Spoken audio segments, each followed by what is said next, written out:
Hey.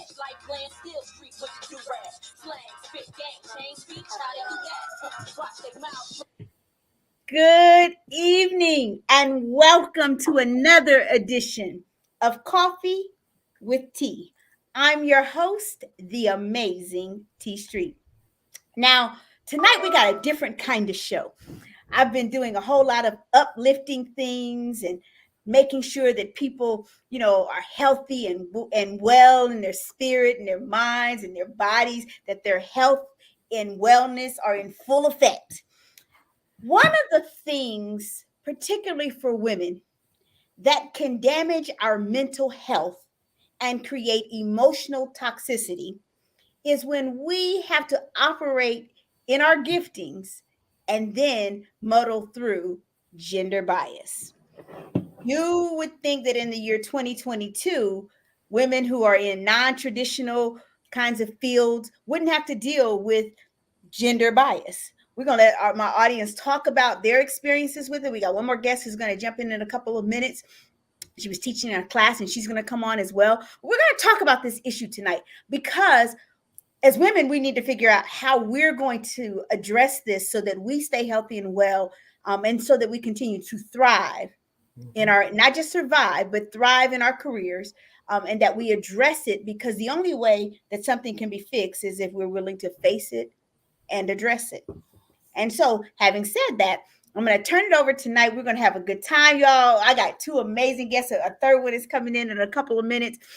We're going to have a good time just kicking it tonight, talking about this notion of gender bias, particularly for women, against women in non-traditional fields. So tonight, my guests are my girl, y'all already know, my little sister, Charity Martin King, with Lead with Purpose. She's going to come in tonight. And one of the reasons it's so important that she's here, and she's going to talk some about her own experiences, but she's also trying to create girls who grow up in a different kind of world. Mm-hmm. And she's trying to equip them. And so the way that we can best serve the girls who are coming behind all of us is making the way better for them by telling the truth and shaming the devil. All right. So my girl Charity, I'm gonna let them all talk in just a minute. Gwen Woods, my soror and my friend and my special, is here tonight. She's going to talk about some of the issues that she faced when she was all up in the corrections field. She was doing some stuff, and when you navigate that corrections field as a woman, and some of the things that you have to navigate through, people don't understand that in this day and age, we still come up against. Tonight I'm going to talk a little bit of. I'm going to throw in, y'all, just so y'all know. I know we didn't put this in the notes and stuff, but we're going to talk tonight. In addition to us being women, we also bring color to whatever scheme we're coming to. Mm-hmm. And so when there's an intersectionality of race and gender, what does that look like? And my third guest, who slid in like the 5 heartbeats, is my girl Tracy Siggers, who's going to talk to us a little bit about what it's like being a woman in tech. Everybody's talking about STEM and STEAM and how do we make girls ready, and we got Gidget and we got all these programs, but what we have not done is prepared the men who are in these fields to be open to the women who come into these fields. So I'm going to let them talk, jump it off, introduce themselves, talk a little bit about what they want to open with tonight. I'm going to start in the same order I went in. Charity, Gwen, Tracy, hit it. Thank you, the amazing T Street, for having me on for Coffee with Tea. Looking forward to this conversation. I'm Charity Martin King, co-founder of Lead with Purpose, a 501c3 dedicated to the uplift of marginalized voices and communities. And we also carve out space with our Summer Academy for Black girls. Today's perspective, I'm probably going to talk a little bit about carving out space for Black girls and women, in addition to what it was like being a head coach of a basketball program in a very male-dominated field. So a couple perspectives and looking forward to the conversation. Thank you for having me. Good evening, everybody. My name is Gwendolyn Woods, and I too, like Charity, plan to talk about navigating the system, the criminal justice field. It is a big field, and ironically, we tend to be the most populated. However, when I started some 30 plus years ago, there weren't a lot of us working in that field. So things have changed, but I too plan to share some of the hopes and the promises. And thank And you, Sora, for having me. good evening, everyone. And thank you to the amazing T Street for letting me slide in like the five heartbeats. I'm excited about this conversation. My name is Tracy Seegers, and I come with 32 years plus of working in the tech field as a software network engineer to all of software security to now being an IT department chair in different facets of technology, but always working with a field that's infused and inundated with the overflow of men. So I think that this conversation needs to be had. So I'm excited. Wonderful. All right, so y'all see, they telling us that this is a conversation that's some might argue is long overdue. Well, we're gonna have it tonight.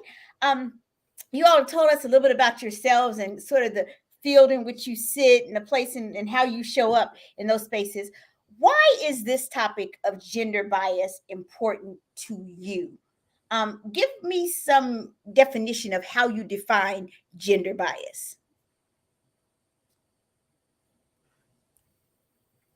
Guess I'll hop in here. It's an important topic. Even when I think about, and I serve in a variety of leadership roles, professionally, personally, and in service, because it's all about service. But there are so many encounters that I have faced, in particular, even through athletics, that are just really shocking. I mean, some of the things that are said, the biases toward women who are serving, in particular, Black women, and everything that comes in play with that. It's just shocking. And I can't say shocking enough. And there are things that are said to you, stuff that you experience. And I will often tell my assistant coaches, especially when I was coaching, like, I guarantee you, I probably would not have this situation if I was a woman. I guarantee you. And one of my assistants was a male, Keith Demi. Hi, Keith. They're in tournament right now. The Lady Warriors at Eastmore Academy would often say, I guarantee you would not, because he's had a background in coaching at a variety of levels and has seen it. So that's part of why it's important to me, and then why we need to talk about it. So thanks for having me on to talk about it. I think it's important in the field, as I indicated, the criminal justice field. There are so many um, minorities represented on the opposite, the inside, the negative side, those that are impacted by the system, and people make bad choices for a lot of reasons. However, what I've learned and what I saw during my career is a lot of times people lack the people on the opposite side, the professionals lack the empathy, the understanding, or the wherewithal to try to understand some of the decision making and to do things to help or even listen to folks sometimes. So we've watched the field grow from being just a punishing system now to a quote unquote rehabilitative system, and that's why I was hopeful at the time when I started in the field to work in the field in the late in the 80s. um, it was all about punishment. There were few diversion programs that started that allowed certain people to, get out of having the conviction. Even then, that was discretionary. And working for a prosecutor's office, I saw how some people were afforded that opportunities where others were not. Um, then, even sitting at the table when decisions are being made, I'm sure we've all witnessed. I can make a comment or say something or offer a suggestion, and it was like nobody in the room heard it. I had to pat myself. Did anybody just hear that? And you turn around, go three people down, and a male could say it. Oh yeah, yeah, that's a good idea. I didn't think about that. And you just wonder, like, what's up? So, you're shocked by it initially, but then you continue to realize that you're there for a purpose. So if I'm going to be the token woman, the token Black woman in here, I'm going to stay here. You're not going to run me away from the table, and I'm going to be part of the solution. All right. And I'm going to say I know it's important because just as Charity and Gwendolyn said, when you are in these fields, it's almost like entering the good old boys club. Mhm. And so you coming in, classy, dressed, and with all of our beautifulness and all of our ideas. And as women, we typically are going to see through all the holes. So I believe sometimes that men already know that we're coming with solutions. They just can't think of them maybe as fast as we can. But I have to agree with Gwendolyn. I just experienced that not too long ago, sitting in a meeting. I would say something, or I would bring up, or I've even put together proposals, and they're overlooked, or we'll get to them later. But if someone else who is a male comes up with that particular idea that they pretty much took from me, then everyone, oh, it's like the heavens open. So I Mhm. think it's important to understand that as women, you have to keep your foot aligned and your feet on the path that you're on. And you can't let those things knock you off. So, yes, this is a great conversation, and it's important for me today to be here. I love the fact that you all are giving some really concrete examples, because sometimes people think, and even women, they're like, that stuff doesn't happen. This is just y'all overreacting. I've heard women say that. They're like, man, if you're going to be in these fields, you got to be tough. You just need to stick it out, stick it out. You just need to get your life, because, that's what you get when you go into these fields. You got to man up. That, and never realizing that the statement in and of itself is sexist. That is a sexist statement to tell a woman that she needs to man up. And I'm like, nah. How about I woman up? How about Mhm. that? How about I just woman up? So talk to me a little bit about some of the examples. I know Charity, the other day when we were talking, you were on fire because you were telling me some of the examples that you experienced in the coaching world, when you were out coaching these young women and trying to raise up a generation of young, strong, confident women who weren't just ballers. Yeah. Well, something that comes to mind, example for me is and it happens all the time. We would go places and would play games, and there's that point in time at the game where you see that the captains go to the center and the officials come and they shake the coach's hand and all of that. And so many times, and it's one particular incident I remember coming across the floor. I'm approaching the officials. It was a all male team, and shout out to all the women officials in the game. But it was an all male team that was coming toward me, and I went to extend my hand to introduce myself, and it was like I was invisible. Mhm. They kept walking, and so they went over to the bench where my assistant coach was standing, and they extended their hand to do the pregame conversation. All your girls properly equipped, et cetera, et cetera. And they went to extend his hand, and I never forget. He stepped back and kind of did this thing and pointed. He said, "That's you need to talk to you need to talk to her. That's the head coach. You need to go talk to her." And I remember they came over to me and went to extend their hand. I said, "I'm sorry, mine was hanging out there for a while, but hello, Good for you. hello, let's do this game. Hello." Good for And you. it's just those types of things, and even the language in athletics. T, you and I were talking about it, where they would say, "You got, that coach right there. She's got balls, or she's got testicles." Why does it have to be where anything associated with strength and being competitive and winning and being tough is associated with a male characteristic? It is quite all right to bring who we are, the way that we are created, to the table, and that be equated to strength. That's important. Absolutely. And still be Absolutely. classy. Absolutely. And I concur with you, Charity. I remember coming to Columbus as a parole officer, and I new to the city, so I knew nothing about it. And I had the southeast side of Columbus. My supervisor, a nice older gentleman, bless his heart, but he felt that I couldn't go in the field by myself. And so he would always want to send me with another parole officer, another male parole officer, Mhm. a big black male parole officer. I could understand it. I tried to give him some grace. I'm thinking he's just concerned as I'm learning the city, but it always kept that. He's like, well, no, you shouldn't really, really shouldn't be there by yourself. Well, I get the same pay that he does. Mhm. I can do this job better than he can, if all truth be told about it. Mhm. But it was just like, that old school mentality. So I tried to think, because he was from that generation, it Mhm. was a generational thing. But then you see the same thing happening. I remember people talking about my attire. Well, why do you dress up when you come to work? I wear a jacket. Because we had to cover the gun. I can Right. wear heels in the office. I can wear a dress. Well, those aren't really work clothes. Well, I had a couple of people could attest to the fact that yes, I can chase you in heels. I've done it a couple of times. So it's not, like you say, all the things that you attribute to, you don't have to be a slouch. Most people wore pants, and yes, I wore pants sometimes, but I wore a lot of dresses. I can do anything that I needed to do, that I had to do. And that was just how I was brought up. So, that thing about trying to make you fit into their box or what they believe Right. you should represent. I am glad I can say that over the years, over the 20 plus 25 years that I've been here in that system, that I've seen it change. And as I see more females come into the job and they do phenomenal things and everything. That's why I remained hopeful. But it takes, sometimes it takes the people that just stay in there and keep getting the head knocked up to make it happen. And I hope it continues and that people still grow and develop. So that's why, like what you do with charity is important. And that's my piece on that. I'm So gonna give before you Teresa a jump in, chance. Tracy, I want to share a comment that's in the chat on it. And by the way, you can catch this on YouTube because you do know that Facebook put us in Facebook jail, so folks are watching now on YouTube because of Charity's music request. But Dr.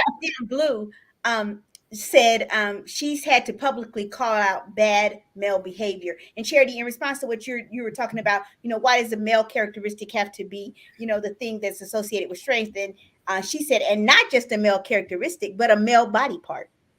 Mm-hmm. All right, go ahead, Tracy.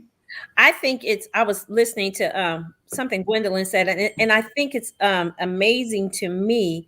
Isn't it amazing how we as women, we give grace to the comments or to a certain type of personality? And by that, I mean, I just experienced this. I was telling T where I have someone, because being in tech, a lot of times men don't want to hear what you have to say. Right. And so, but when I'm talking, I have one person in particular that will turn off his camera, does not even want to acknowledge. And at first, just like you said, Gwendolyn, you said the guy's older, maybe from that. I said, well, maybe it's because he's military, or maybe because he does this, and we give grace trying to figure out why, maybe that's why they do it, as though it's okay if they're in that position or they've experienced something or they've held a position. It's okay for them to act that way when it's not. Exactly. It shouldn't matter that you are older. It shouldn't matter that you were in the military. It shouldn't matter that you were a police officer or you were in some affluent position, that what I have to say is devalued because of something that you held, a position that you held, or you were raised in a certain arena. In my mind, it should be like you should lay that down, because when we all come to the table, we all have equal say. We may not have the titles, but at the end of the day, we're still people and we need to be respected as such. Absolutely. And my opinion is no less valued than yours. And so I find it amazing that we try to find an excuse per se, or a reason why they would do it, when really it's just rude. It's just rude behavior. I appreciate that you say that, Tracy, that as women, shame on us for allowing people to devalue women and not challenging it, as Dr. Blue said, and not publicly calling it out, or even privately sometimes calling it out. I've been in situations where I've watched it happen and I've watched women laugh it off. And so really what we do when we do that is we give people tacit approval for what they just did. And we silently are complicit in our own victimization. And for me, I'm like, look, I'm sorry, that statement. And I challenge young people, because if we don't start to challenge folks, then we create a whole nother generation of people who grow up thinking that sexism is okay, that gender bias is okay, that allowing women to be second-class citizens is okay. I don't care what field we're in. We kind of give people the approval to do that. There's a question. It said it would be interesting to hear from the panel how much they believe is about being a woman, and how much we talked about at the beginning. I was going to get to the whole intersectionality, and how much is the intersection of being a Black woman. And at the beginning of this series tonight at the beginning of this edition, I talked about that even though we hadn't discussed it in our notes, that I was going to talk about the intersectionality of race and gender. So let's go ahead and ask that question. How much do you all think has to do with the fact that you're a woman, and how much has to do with the fact that you are a Black woman? A lot. Yeah. A lot. Yeah, a lot. Yeah, I would say that I'm trying to remember when I first came to Columbus, I think there were 4 Black females in the Columbus region as parole officers. They had maybe twice or 3 times as many females, white females, but most of them went along with whatever, they fit into the old boys club. But when you're a Black and a female, you don't typically fall and sing, you don't fall in line. Some of us do, but I wasn't that person. I'm not going to fall in line and just go along to get along, because I spent money. I went to school. I'm a professional. I had degrees to show it, which was another problem I found out later. If you happen to be a well-educated woman, then you're intimidated. So you as Tracy says, you bring something to the table, but oftentimes, if you don't lower your standards, then you're viewed as difficult, demanding, and hard to work for. As you get promoted, you're hard to work for, you're difficult, you expect too much. No, I just expect you to do your job, and I'm going to hold you accountable to that. So I think being a Black female adds a double dose. And I had one person say that, in my 20 years, I've never had an evaluation like this. I said, well, I'm not evaluating you for 18 of those years. I'm evaluating you from this period to this period, and here is what it is, but he was used to getting that and people going along to get along. I don't care, you still got to work. So that makes you difficult. And I think too, for me, it depends on when it comes to race, it's who you work for at that particular junction. Absolutely. Because when it comes to those of the other hue, the conversation would start because they would be so upset or intimidated because I'm one to call things out. I know you have degrees and I know you are educated, but so now you've not only devalued my education, but now you're devaluing me because you don't want to hear what I have to say. Right. And so I thought it was interesting that you want to start off with, even though you think you're acknowledging my education, you just devalued it, because basically you said just because you're educated doesn't mean that you have something to say. And so on one end, you deal with it like that, but then you deal with it from your own too, because then you deal with some people who may be, or some men, I will say it, who are more insecure in their own selves. And here you come with all this wealth of knowledge, and you're upfront and you're talking and you're driving it. And so it's very hard for them to get on board. And so you have to, it's all about where you're sitting at the time, what company you're sitting with, who's at the head, who's at the helm, because it comes in all forms. And, so it's interesting. And then you get those who may kind of cuddle up to you just to see what you know. And then you share it, and then you hear it in a meeting. So I've dealt with that too. So it really depends on what position you are holding at the time and the environment that you're in, the type of racism that you deal with. Some people are just flat out. I've had one manager tell me, I don't even know how you've gotten this far. How are you making this much money? I mean, I've had it said to me. And basically, you didn't even work to get here. I wanted to know how I got there, since he knew. But it comes in all forms. It does. Well, and then I wanted to say we have to look at intersectionality. We've thrown that around a little bit. And for people who are watching, there's all these ways that we have these intersections, these touch points, because if you're being marginalized or disenfranchised as a Black person, okay, I'm Black, I have that. But then you got to add that piece here, I'm a woman. And then any other ways that you find yourself in a part of a community or a subset area where you are at a disadvantage. When we think about Black women, we are at the bottom of that. And I know people might not like that, but it is just, in fact, the truth. When we are making 60 cents on the dollar for the same job, and we are also still expected to raise children or be maternal? What if you're not maternal? What if that's not your thing? So you're dealing with the stereotypes. You're dealing with sexism. You are dealing with racism. You might be dealing with classism. So all these ways that these things intersect, oftentimes the Black woman, because we can say woman is considered the minority. However, add Black into that construct, and we have to deal with that. We really have to deal with that. And there's so many times that we find ourselves having to be strong and interpreting what strength means to someone else. And when you're direct, and if you assert yourself, you can be subjected to all sorts of stereotypes. She's angry. She's mean. She has an attitude. She talks too loudly. She expresses herself too much. And so you can put yourself in a position where you just don't know where you fit in. And so that intersectionality for women, for Black women specifically, not women of color, for Black women, adds an entirely new dynamic that we must make sure that we emphasize.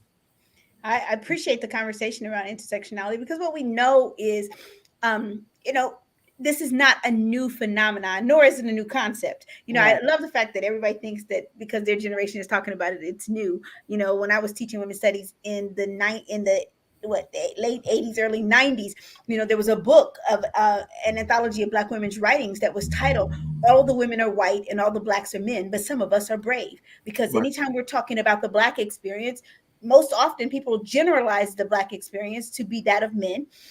And most often when they're talking about the women experience, they're generalizing it to be about white women. And so the question becomes, when and where do we enter?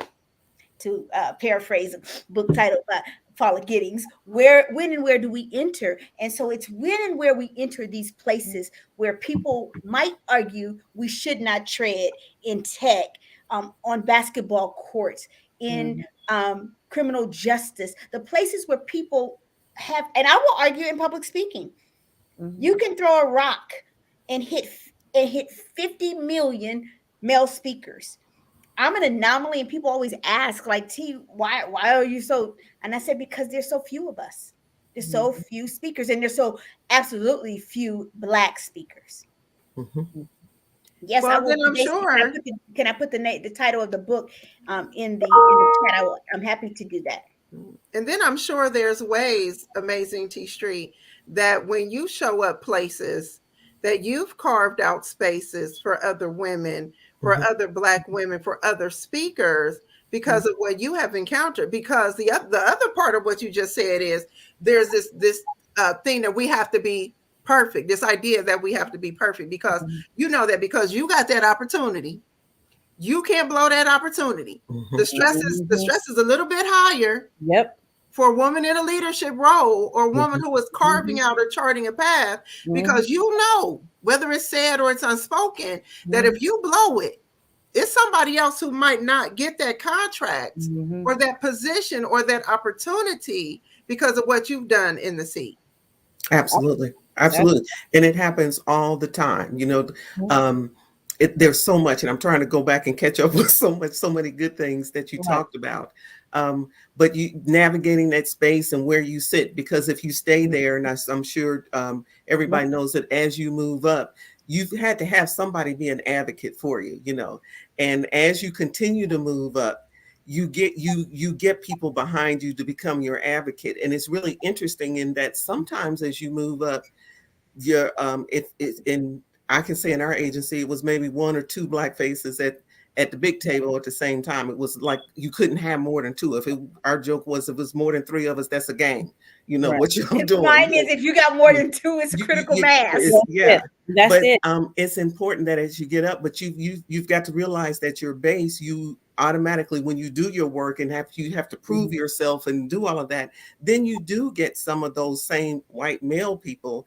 You have to have finesse enough to be able to use them so that they can become your advocates as you continue to move up. So, it takes all kind, because you can get to one place when you're first starting, it seems like everything is falling on your head. But as you go along, your network or your team as you say, has to be multicultural, because you're going to need somebody to help you navigate all of those different spaces. But usually it's because you've worked hard, you've demonstrated, they know what you're capable, and that they know you're about business. And I tell people all the time, don't mix business and pleasure, because that's sometimes that's the detriment. They can come up to you and want to be, oh, let's go out here and let's go. No, you don't need to know too much about me, because all of that is to get, so you can get some information that you can use to stab me in the back. It's not going to happen. So. And I think too, Gwendolyn, that's so true.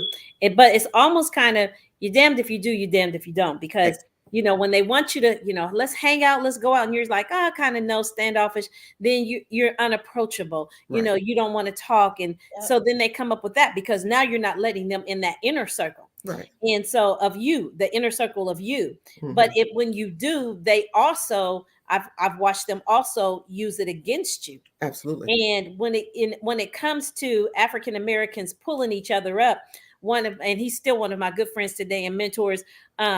He African American, came in as a CIO, and basically the joke at the time at the state was, if you're gonna get a promotion, you better get it now.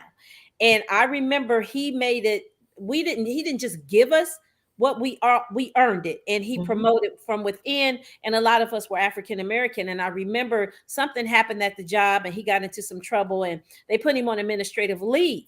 And the next set of individuals that were his assistants were white. And they came in, he wasn't out for 24 hours, and they began to make all these changes,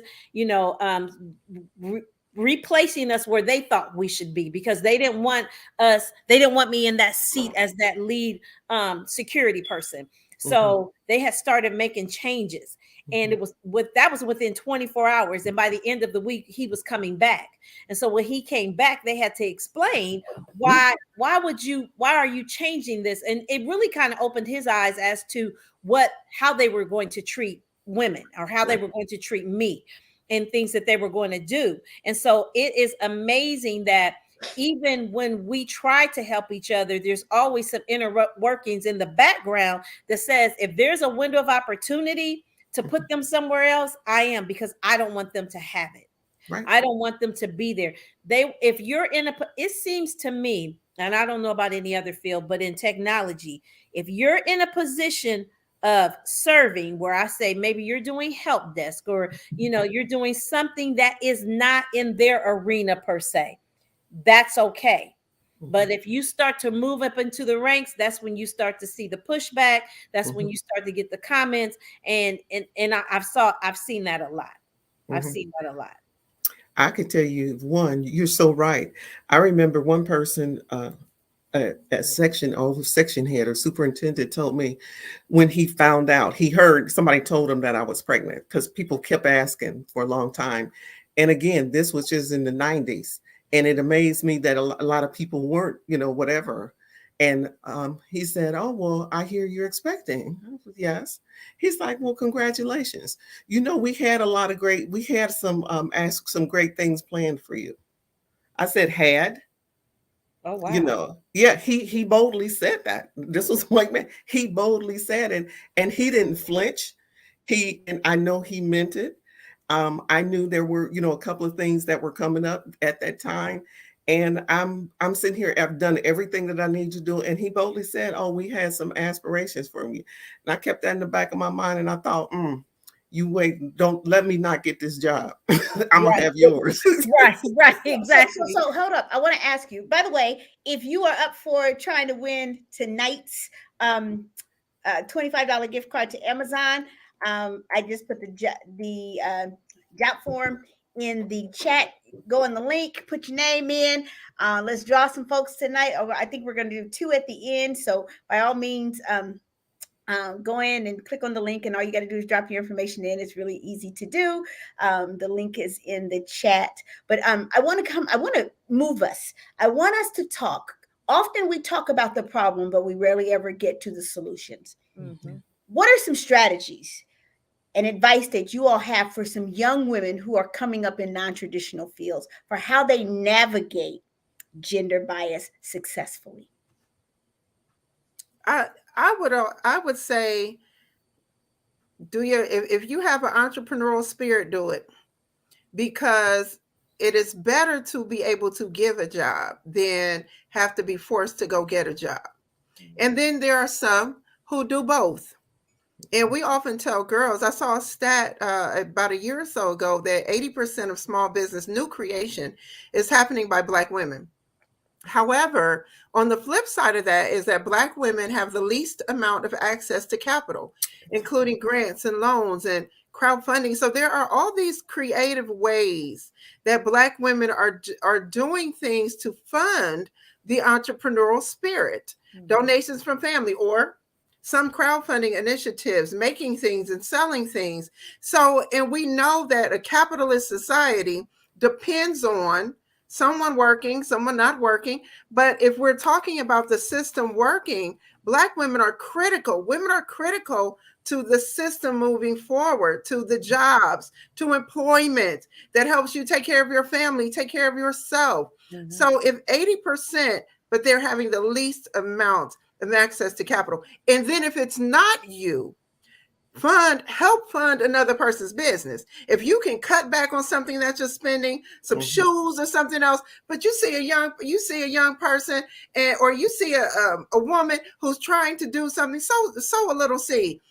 Sow what you can, because if we don't see ourselves as an economic powerhouse, the economic powerhouse that we are, and the leaders that we are not just failing ourselves, we are failing our country. We are failing our community. Yeah. We are not supporting this economy that we live in. And so it is that very thing of how can we push and catapult women forward in business, in industry, in education, in hiring. If you're buying products at your job, have you been intentional about MBE Edge? If you are offering something, are you promoting it? And then back to what each of you have said, it's always has to be that one person, that it person.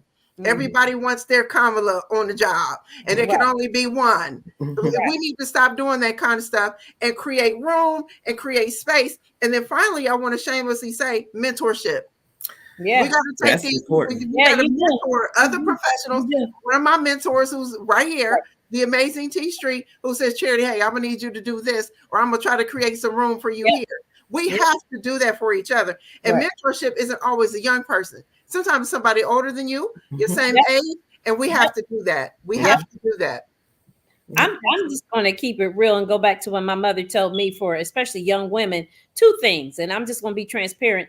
Don't lay where you get paid, and stay and listen and stay, keep your feet planted in your position and don't conform. So oftentimes I believe that as Black women, we're already devalued anyway. And so sometimes some women will think that they have to do certain things to fit into that arena to get what they need to get. And you do not have to do that. And so, I know I tell my daughter, you stand strong. I don't care what they say, what they call you, because if you're not doing what they think you should do, if the skirt ain't short enough, if they're not seeing cleavage, or they don't say anything, they don't see anything, then you're not feminine enough. Although she is, and she's drop dead gorgeous, you still hold your standard, work hard, and get what they have. And my father used to tell me, if they got 2 degrees, you go get 2. If they got a certificate, you go get the certificate. Never give them any room to say what you don't have. Compete with them, be able to say, give them every reason to try to find a reason to get you out, because you match them. But I will tell you, don't lay where you get paid. I've seen it destroy so many young women. Don't date them. You don't have to. That's not going to get you where you need to be. That's not going to, actually it's going to get you closer out the door than it's going to keep you in the door, because it's too much drama. And I think with the mentality of some young girls right now, that's what they're thinking. And maybe I don't know if it's TV, I don't know if it's the Kardashian, I don't know what you're watching, but you got to hold a standard, carry yourself at a high standard, make them respect you. If you don't make them respect you, listen, you'll never get anywhere. They will give you what they want you to have. That's what I say. Okay, y'all both took everything. I'm just Dr. Blue said earlier, when you were talking about not cuddling up too close. She said amen to her saying that we don't need to let folks cuddle up to us too closely. Always better to hold your hand close to the chest just in case. That's it. That's That's it. it. That's it. That's Yes, it. y'all dropping some fire tonight. That whole don't sleep. I always tell people. Well, I just, as a matter of fact, I just told my son this the other day. Don't poop where you eat, boo. Right. And see, That's my grandmother said, don't get your honey where you get your money. there. It is. That's it. See, y'all don't understand. This is why these conversations are crucial because when we don't pass along this Mm-hmm. wisdom and we don't pass along all this years of sage advice from our Mhm. elders, when we don't do this piece, we do a disservice to those coming behind us, and then we Right. wonder why our girls and our young women don't know how to navigate the spaces that they find Mhm. themselves in, and then when they find themselves caught up, then we're critical. But you can't be critical if you Right. haven't poured something in. You Right. can't talk about what's in the cup if you didn't make an attempt to put something in the cup yourself. And so Mhm. that's where part of the issue for me lies, is that we so critical of folks coming along. All of us made mistakes. Mhm. There's nobody in our Mhm. careers who haven't made mistakes. But like one of the things that I always find myself doing as a particularly as a Black woman, when I'm out and I'm speaking, I'm always really, really careful. Mhm. My brand is super important to me. And Mhm. other people can damage their brands and have a comeback. Right. Mhm. Yes. Yes. I Yes. can't damage the Talk brand. about Y'all it. know, folks, my friends who go out with me, y'all know, y'all Mhm. can't pour your wine at the table when I'm sitting there and take a picture. I'm like, no, no, Right. no pictures. I don't drink, and I don't want kids looking online and saying she's a fraud. But I also know that when I go places, um, how I walk.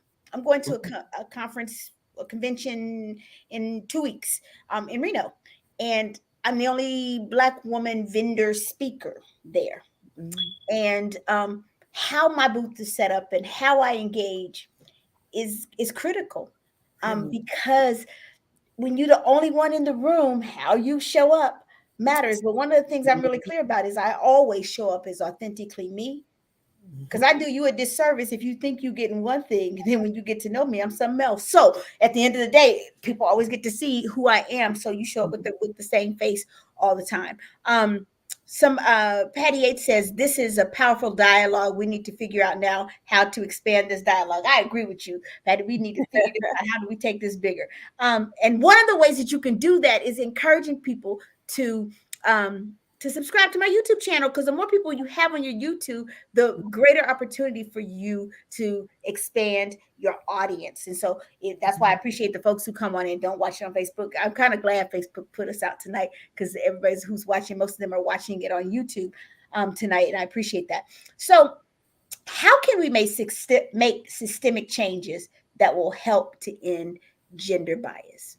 Because we've been talking about it too long for us to just keep talking about it. How can we make systemic changes? And everybody ain't gonna be no entrepreneur. There's some 9 to 5ers, y'all. How do Mhm. we help those 9 to 5ers survive? Right. Right. I think one is you've got to, take all of the nuggets that we've shared here tonight, be intentional, be professional, stay focused, do your job, recognize that you got to be twice as good as the next one. Right. But then when you get to that place, when you get in a position where you can help somebody, bring somebody, go Mhm. back and get one person, Right. and it don't have to be in a formal mentoring person. Mhm. Pull a person aside. If you see a sister and she wearing her clothes too tight, that skirt too short, tap her to the side and just talk to her. Hey, I've Mhm. been watching you. I see that. Find out what your aspirations are, and then let her know. You can talk to her tactfully and let her know this is not how it's done.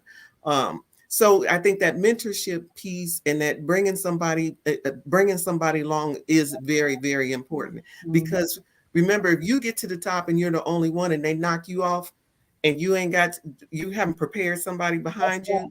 Mhm. we're done. And that's what, if they can take out one and done, then that tells, to me, that says we haven't done the job. And Mhm. as for me, when I retired, to look back, I might not have had a big title, but for me, what my reflection was, I looked back and thought about all of the people that I was able to help and Mhm. put into positions, Black, white, Mhm. male, and female. And that is building your legacy. When you can leave and say that you've Mhm. helped someone along the Yep. way, that's the important, especially in this field. I'd also like to talk to what Charity talked about pouring into people, because in this second part of my life, I think I now see that, as I encounter people and they're doing some things and they got some great ideas. Well, hey, do you have a business plan? What can I do? What do you need? How can I help, support this? What are you trying to do? I got a few quarters. I got a few retirement quarters. Can I put something in on it? Just You to can put help them you can get. put something in the street talk. Okay. Right. I'm dead serious. I'm Yeah. dead serious. Yeah, Right. but I'm building that's some things. I'm important. building some Right. things because I've expanded my company and I'm building some things. You want to invest? Holler at your girl. Yeah. Yeah. Right. But I You think have that's not because you asked important. not. Yeah, and that's There it important. is. And it doesn't take the big companies. Right. If Amen. Right. we support each other, like Charity Right. talked about, a little bit goes a long way. And so I think, as you get older, you start to see different things. And I think that too is very important. Well, and then we have to something I was going to throw out is your circle is so important. Your circle is so important. And if we're real, there's probably some people that everybody has around that you've just outgrown. Mm-hmm. You've just outgrown. And so that limits us. That limits us because there may be some toxicity that is around that we're not aware of. And it allows you to stay in that place. It allows you to be complacent. It allows you to feel down because you don't have a support system, a circle around you that is pushing you, holding you accountable, and that's just encouraging. That has great energy. Right. And then there is also this part about how we're less likely to negotiate on the front end with positions, and then we stay in stuff longer. And these are the studies. We stay in things longer than we should because we don't think we're deserving of the promotion, and we're playing it safe. We know we got families. We're not updating that resume. We're not getting added certifications and experiences. Constantly push yourself. And then self-care, therapy, counseling, prayer, meditation, eating things that are going to feed your body so that your spirit feels better. It's all of these things that we could do differently because we're not taking care of ourselves. We don't take care of ourselves. We're always putting other people in front. And as a result, we're not leading as well as we can. So where there's that, I'm doing well, I think I'm leading, but if we're not putting the right things in and surrounding ourselves with the right people, we're not maximizing what God has put in. Absolutely. And sometimes that whole surrounding yourself isn't all the yes people. Yeah. Yeah. I believe it. Y'all, I got one special who's a rah-rah T. I love her to pieces. She is my rah-rah cheerleader. I got my other special who be in my ear like, yo, TT, let me get your ear for a minute. Really? And I'll be like, but that iron has sharpened my iron. One of the things that you talked about earlier, both Gwen and Charity talked about, was that whole notion of pouring in and the mentorship piece. I remember some of you are in big rooms. I know that you're not mentoring because you never bring anybody into those rooms with you. That's how I know that you're mentoring, and that quote mentoring is a facade. It's a facade because see, I had a really great mentor who I lost last month.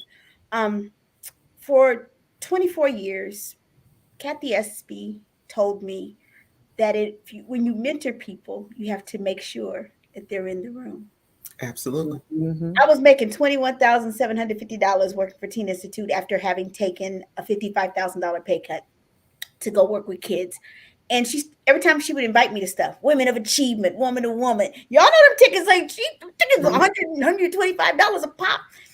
And she would always buy me these tickets and have me at her table.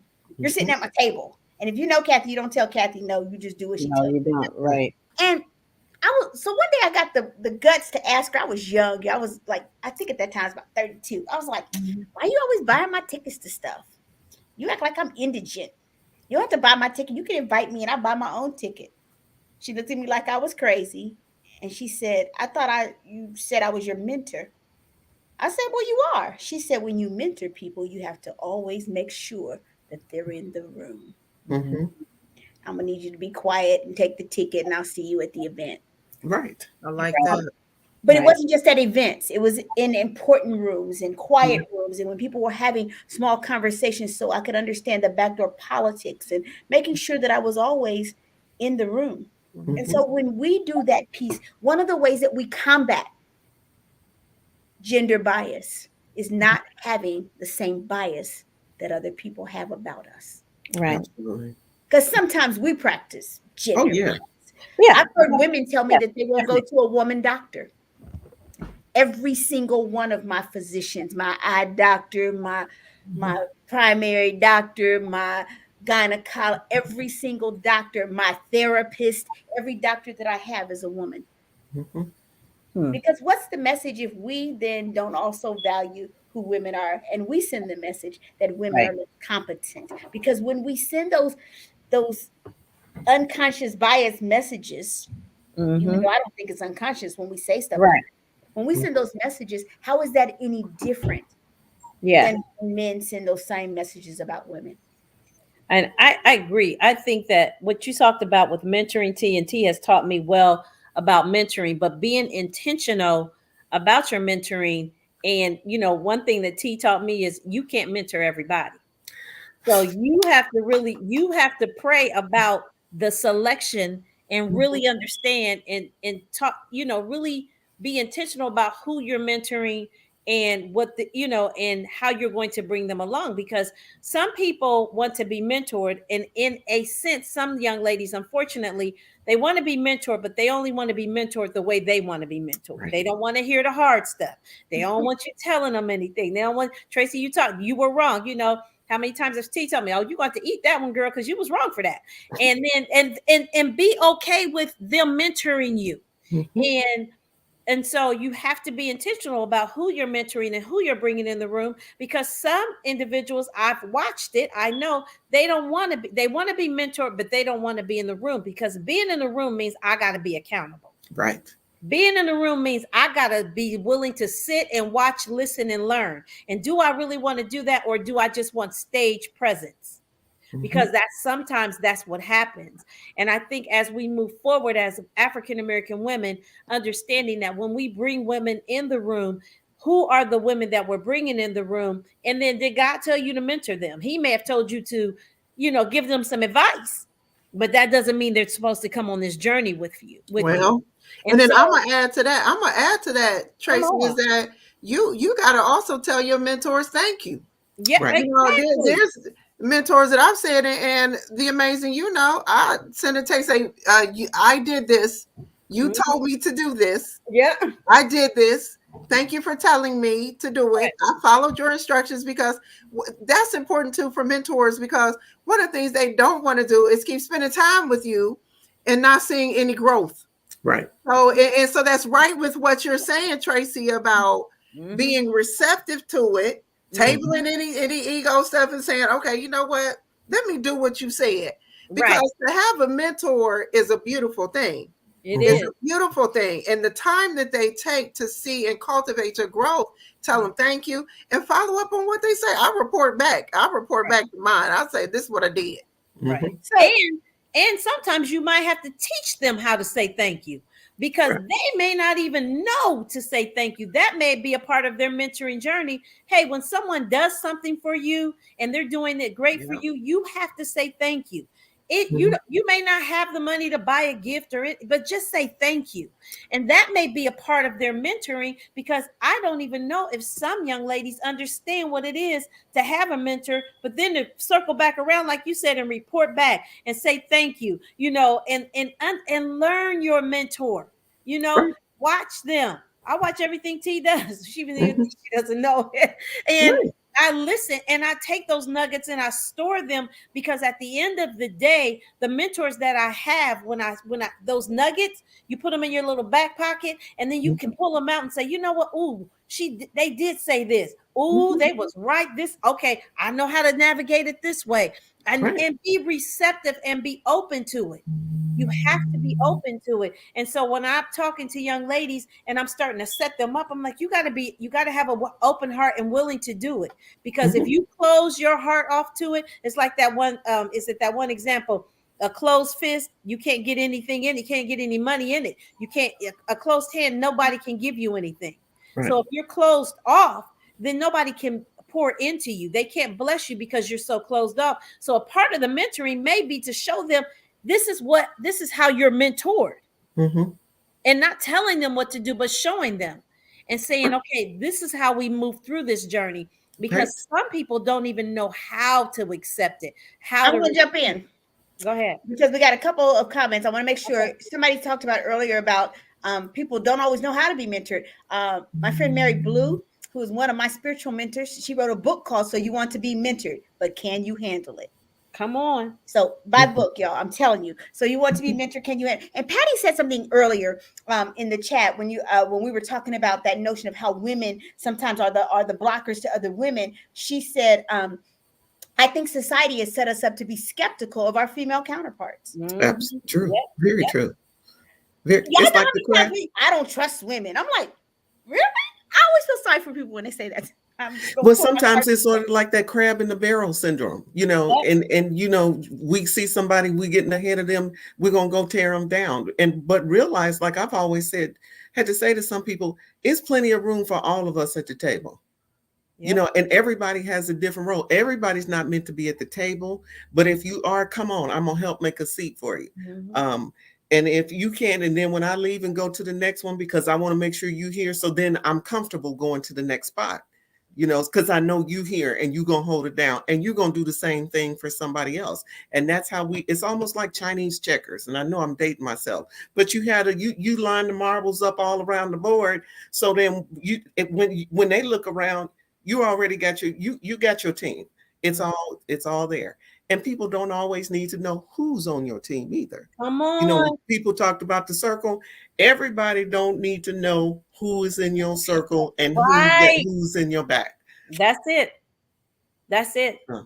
That's it. And you know what? Something you said, Gwendolyn, something came to mind. I was talking to someone, and I'll use the church as an example. And when you're in a church, everybody, those who want to speak, they want to be in the pulpit. Mhm. Everybody's, some people, that's their goal. Get on the pulpit. They want to be in the upper echelon of the church. They want to be able to speak in front of everyone. And the one thing that I've learned is just you may be called to do something, but the pulpit may not be your stage. There we And go. so when you're mentoring someone, I believe that you have to let them know that just because that's a stage or somewhere you want to be, it may be the classroom that you teach in. Mhm. It may be the grocery store that you go to. That may be your time to be able to speak to someone and pour into someone. So, getting people to understand you may not be up in lights, but you may have a little flashlight at some point. There And we you go. got to be okay with wherever you're called to serve. Yeah. So Um, I think So that's comments important. in the chat include great discussion. Thank you for speaking our truth. Yes, we are socialized not to trust each other. Just so y'all know, we are wrapping up in time. Okay. Tell me one statement that you want to make around the issue of gender bias. If you had one thing that you could do to end gender bias today, what would that one thing be? Real quick. that's deep. It That is. is deep. Ooh. What I would say is Mm. infuse a spirit of healthy competition. Don't be afraid to compete. Don't be afraid to bring your best self to the table. Don't apologize for being a champion and a winner. Don't apologize for being talented and having new concepts and ideas, but bring yourself to the table. And even if competing means you're competing against yourself, because self-doubt can be a monster. Okay. Ooh. Right. Sometimes you compete. Hang on, before you all jump in. If you've not gone in, I'm gonna put it in the chat one more time. If you're not gone in, as soon as we get done with this answer, I'm gonna go in and draw the right now there's only one in there. My agent just texted me. She said there's only one in there. So if you've not gone in and put your name in and filled out the jot form so that you can win the Amazon gift card, I would go do it. Dion Okay. said, bring yourself in all caps to the table. All right, Okay. Gwen. I would say I would want to make sure that every young woman, every woman understands my definition of confidence. And in this venture, it's confidence is knowing that you deserve to be at the table. When you get there, you deserve to be there. You're entitled to be there, and that's where you belong. So sit there, stand in your truth, and represent. Come on, GL. And I'm going to wrap it all up by saying, choose you. Mm-hmm. Choose you. Mm-hmm. Why not you? Some people say, why me or why you? Why not you? Mm-hmm. You have to choose you to be the blessing. Choose you to be at all the tables that they've spoken about. Choose yourself and be okay with being okay because it's your time. Mm-hmm. So choose you. Why not choose yourself? Be okay with where you're at. If it's your time to shine, if it's your time to rise, it's okay, and choose you and be okay with it being you. Like you said, self-doubt will take you away from the table, but if you choose Mm-hmm. you, you will be standing at that table ready to serve. Mm-hmm. So I love your action items, and everybody's centered around being all right with who you are. Mm-hmm. And I'll tell you, sometimes it's hard. My brand is that I'm the amazing T Street. And I've had several people, but recently I had somebody tell me, she said, T, I mean, like, as I get to know you, I kind of like you, but I struggle with that whole naming yourself amazing. Oh, wow. But it's not the first time I've heard it. And I said to her, but I also always say there's nothing amazing in me that's not also in you. You sure do. How we walk it out may be different, but all of us were called to be amazing. Mm-hmm. God said that we were wonderfully made. Here's what I will never do. I will never apologize for the amazing in me. I will never play small because you refuse to play big. Right. Right. Not going to do it. I am unapologetically amazing. And so are all of you. Patty says, thank you so much for the invite, Gwen. Keep being amazing, T, and the other two ladies keep speaking truth. You guys, thank you so much. Tonight's conversation, we're going to have to do a part 2. Let me tell you what's coming up. Next week we had originally planned, and I don't know what it's going to look like. Felicia had agreed that she was going to come back every month and do a piece on health. And so people had asked her to do meal prep on the last week of February. Wow. Okay. Felicia lost one of her best friends yesterday, Oh. and she was holding her hand when she left here. And so I don't know that she's going to be feeling up to doing a show next week. But if she doesn't, it's okay. We will have a show in its place, and we will invite her back when she's feeling better. But y'all don't want to miss the month of March, which, by the way, is Women's History Month, and it's Sisterhood Month. So let me tell you what I'm planning. So if you're watching and you're trying to come on during Sisterhood Month, we're also going to do a panel in March on brotherhood too. But we're gonna kick it off with the sisters. I'm going to host a panel. I'm tired of hearing people talk trash about the women of the Divine Nine. What we don't do, because it's easy to sit on the sides and critique when you do nothing. Right. Bring on, and that we, because sometimes every now and then we're a little catty and we like to have a good time. We tease each other, and we joke, and we throw shade, and we have a good time. And people who don't understand the culture sometimes get it twisted. But what we're going to do is we're going to kick off Sisterhood Month, inviting on some of the sisters of all 4 Greek letter organizations, and we're going to talk about what gonna does be great. sisterhood across colors look like. Because when we all come together to serve together, which, by the way, is the purpose of all 4 Black Greek letter women's organizations, that's the purpose, is our service, our sisterhood, and most of us, our scholarship. Y'all see the shade? And most of us, our scholarship. We're going to come together, and we're going to have a really good evening of fellowship. I'm excited to bring on some of my friends from the different organizations, but we're really going to talk about what does it look like when we all come together, because there's so many things happening in cities all across the country where women are coming together. There's a city in California, one of their biggest fundraisers is a fundraiser between the AKAs and the Deltas. Sure is. And it's called the Green and Red Ball. It sure is. Charity and I always talk about all the service that we all get to do together. We call it the Freedom Coalition because red, white, and blue make the flag. So we call Right. that the Freedom Coalition. But we're going to bring all these women on to talk about it. All throughout the month, we're going to have different women coming on to talk about topics that are germane to women's lives, that are about our health, about our well-being. I love sisterhood. I wouldn't trade Mhm. it for anything in the world, even when it sometimes goes awry. Because, Right. if we really come to the table right, we have an opportunity to get it right. And so I Yeah. want to bring women to the table all throughout the month. I want to celebrate women's history. So if you've got a nugget that you want to come on and share, if you are a women's historian and you want to come on and drop knowledge about all these bad women in history, all of my women who are coming on during the month of March will not be Black women, Right. because I got white women girls too who hold it Mhm. down. Everybody knows my Mhm. girl Harriet. I owe her my career. I owe her the second wave of my career. I owe her. So we're gonna have some good stuff coming on in the month of March. You don't want to miss it. Next week, we're gonna, if Felicia is game, we're gonna do meal prep, and if she's not game, we're gonna figure out what else we're gonna do. If you got a topic that you want to throw in there next week, Charity, thank you so much for this topic this week. Gwen, thank you for Great. yes. Tracy Siggers, I thank you all for coming on and just sharing your truth Mhm. tonight. This It's has been been really, really good. I'm gonna do mhm. the first. Hey Gina, can you text me the first winner of tonight? All right. And then if you would, I think we collected your information, so I'll know how to get it to you. Let me see. I'm gonna see what the text says. The first winner tonight of the $25 gift card to Amazon is Dr. Dion Blue. And rightfully so, because she's been hanging in there. The next one up is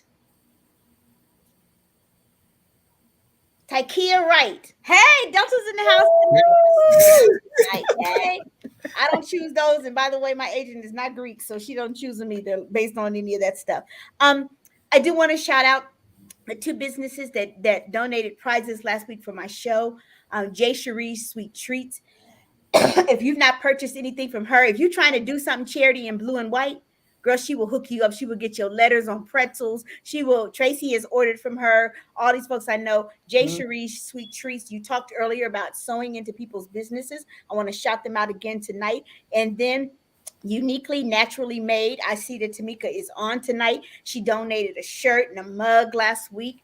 And so I'm just super, super grateful to the people who are doing that. Next week, we're going to give, there's a new business coming out. I don't know about y'all, but I always struggle. I always want to be, I'm really, really romantic. Dudes out there who listening, I'm really, really romantic. The business that's going to come on next week is a new business is coming. How to have and how to rent an elegant occasion. So we're going to give Ooh. away like an elegant chest of things that you can do to make your table setting beautiful when you're trying to put together like date night, when you're trying to put together, that little time to be romantic, that thing. Mhm. We're gonna give away that prize next week. So I'm super excited to bring that to you. As we keep going, guys, I'm really, really excited about a new year of Coffee with Tea. This has given me new life. As I always say, I'm the amazing Tea Street, but I can assure you there's absolutely positively nothing amazing in me that's not in each and every one of you.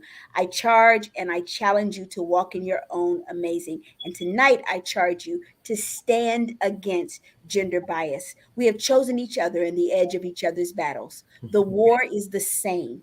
If we lose, someday women's blood will congeal upon a dead planet. But if we win, there is no telling, for we seek beyond history for a new and more possible meeting. Thank you, Mhm. everybody, and have an amazing Thank week. you for having us. Thank Thank you for you. having Thank us. you. Thank Thank you. you. Thank you. Thank you. Thank you.